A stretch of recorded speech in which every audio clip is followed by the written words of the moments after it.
What's going on, everybody, and welcome back to the channel. My name is Levi, and this is Seahawks Now, your home for all things daily news, Seahawks, rumors, updates, news, all that good stuff. So if you're not subscribed, I would ask you all to hit the subscribe button down below. It really helps out the channel's growth, and make sure you hit the bell for notifications if you don't want to miss another Seahawks update. Guys, I had to make a video about this because I think this might be the craziest piece of Seahawks news that we've heard in a while, and this is not even really related to the Seahawks. Well, it is because it's our former coach, Pete Carroll.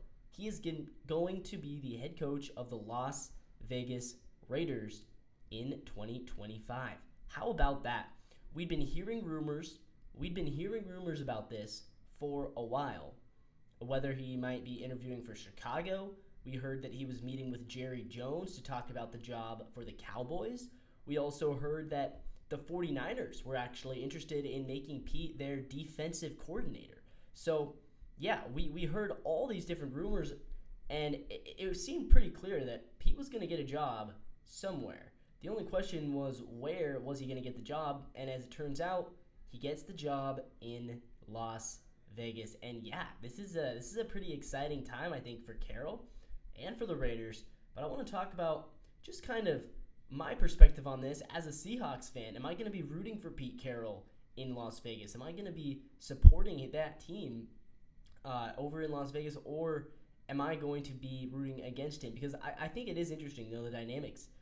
The Raiders are historically a rival to the Seahawks, and now Pete Carroll has been hired by them. So, yeah, that's interesting. He goes to a team that is the Seahawks rivals. Obviously, he will no longer be serving as the Seahawks senior assistant vice president, whatever he was a senior advisor for the Seahawks. He's no longer going to be doing that. And I think it was pretty clear that he wanted to keep coaching. Obviously, when the Seahawks, the PR team spun it as a promotion. They spun it as, we're giving him this new job as a senior advisor, but we're going to move on from him on the field, and they kind of said it was a mutual thing. I think it pretty clearly wasn't, though. It seems to me like Pete Carroll wanted to be a head coach. And if he can't be with the Seahawks, then it's going to be somebody else, and he's going to Las Vegas. So, yeah, crazy. And I think I will support him.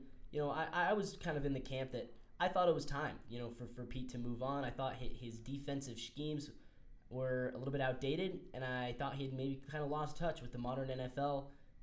He wanted to be this run-first defense team, but the defense was bad, the run game was bad, and the modern NFL, you have to embrace the passing game, in my opinion. And, Pete Carroll, he was struggling to do that.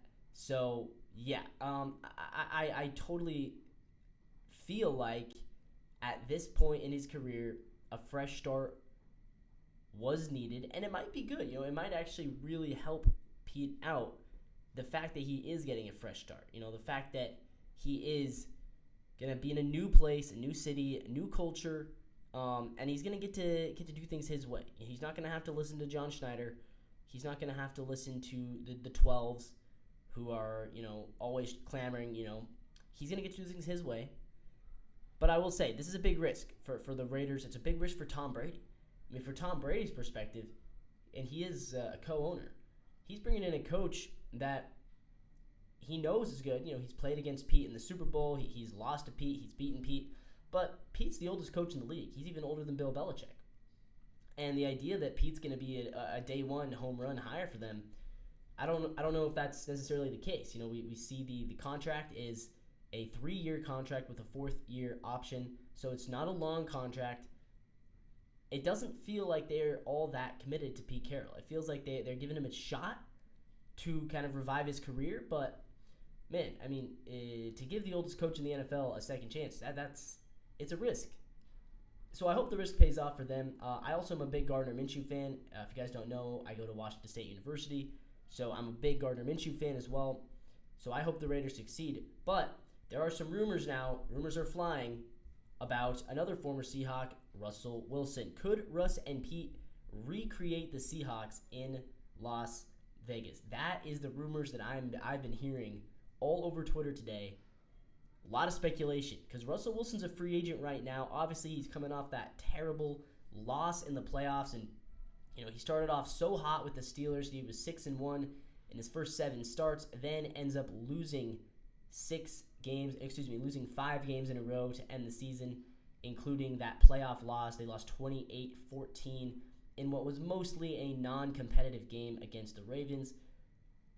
So Russell Wilson, he's a free agent, and I don't think it's a home run of a deal that he would be returning to Pittsburgh. I think there might be some interest in a return to Pittsburgh, but I think if Russell Wilson is smart, it might be better for him to try to continue his career with a head coach that he's familiar with, head coach that he does have a relationship with, Pete Carroll. And the Raiders, they have Gardner Minshew, they have Aiden O'Connell, but let's be honest, even at 37 years old, I think Russell Wilson would be a better option at quarterback than Gardner Minshew. I think he'd be a better option than Aiden O'Connell. I think he'd be a better option than Desmond Ridder. And I think he would be a better option than whoever the Raiders could get at the number 6 pick. So they currently have the number 6 pick in the draft.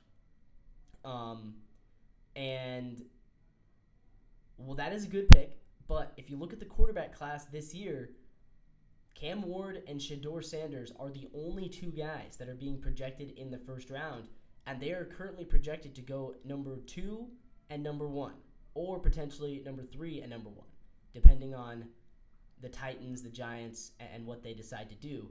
But the idea that there's going to be this stud quarterback who's available to be drafted, that is probably not going to happen at number 6. So the Raiders, if they want to upgrade, they're going to have to go to free agency. Russell Wilson is right there. Now there's more rumors, though. Could Geno Smith follow Pete to Las Vegas? Now this is pure speculation. I've not seen any reporting about this. It's just pure speculation, but that's what we do as fans, right? We like to speculate.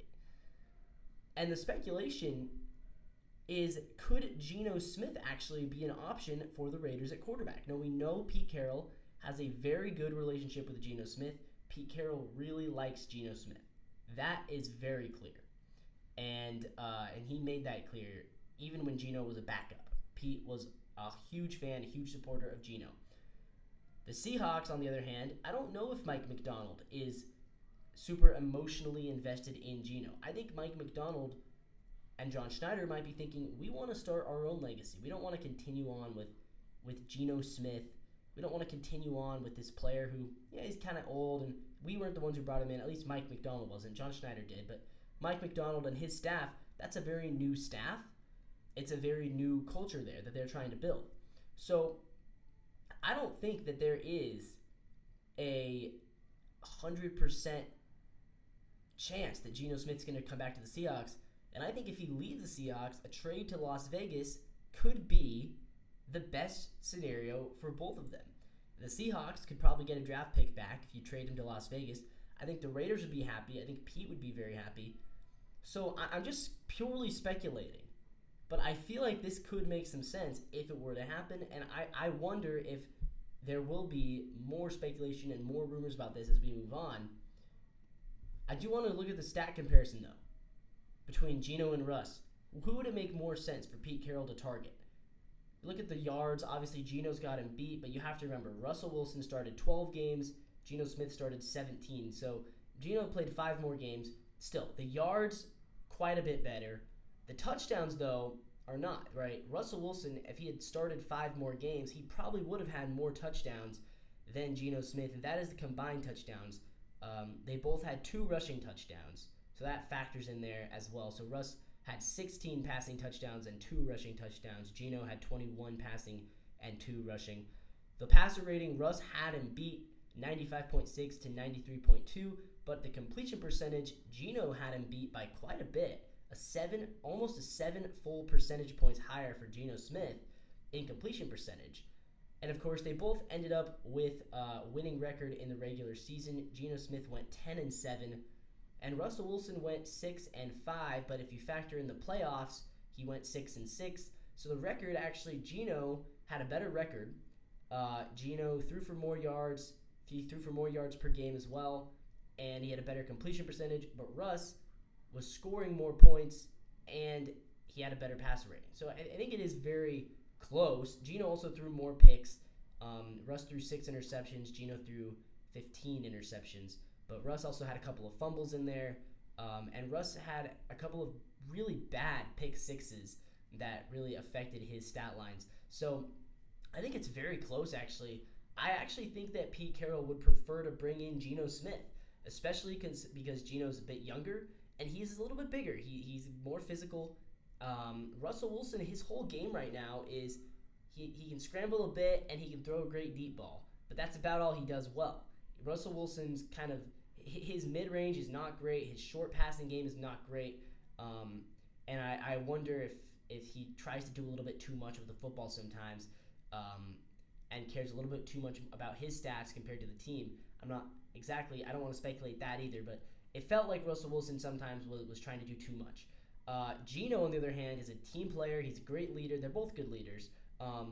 But Geno's a bit younger. He's a bit bigger, a bit more physical. And I think the stats show that right now he's maybe better than Russell Wilson, which, he was certainly better than Russell Wilson was that first year when Russ was in Denver. And even with the Russ kind of revitalizing his career in Pittsburgh, I still think Geno's better. I think if you look at since Russell Wilson left the Seahawks in those 3 years, I would rather have Geno. I think he's a better player over the past 3 years, and I think Pete Carroll would agree. So that leads me to that speculation again. Could Geno follow Pete to Las Vegas? I don't know. I don't know how likely this is, if it would happen, but I do think that if Pete Carroll is serious about trying to trade for Geno Smith, I think the Seahawks would at least listen to that conversation. I think that would be a conversation that is had. I don't know how likely it is that it would happen. I don't know how much Pete would actually be interested, but if he is interested, I do think that's a conversation that would happen. But guys, that's it for today's video. Let me know down in the comments, do you want this to happen? Do you think that Geno Smith could follow Pete Carroll to Las Vegas? How do you feel about Pete in Las Vegas? Comment down below your thoughts. I want to hear it. Are you going to be rooting for Pete, or are you going to be rooting against Pete? Do you wish the Seahawks still had Pete as their head coach, or are you happy he's moved on to somewhere else? Well, guys, I hope to hear all of those thoughts down below. As always, this video has been brought to you by FanArch, and until next time, go Seahawks.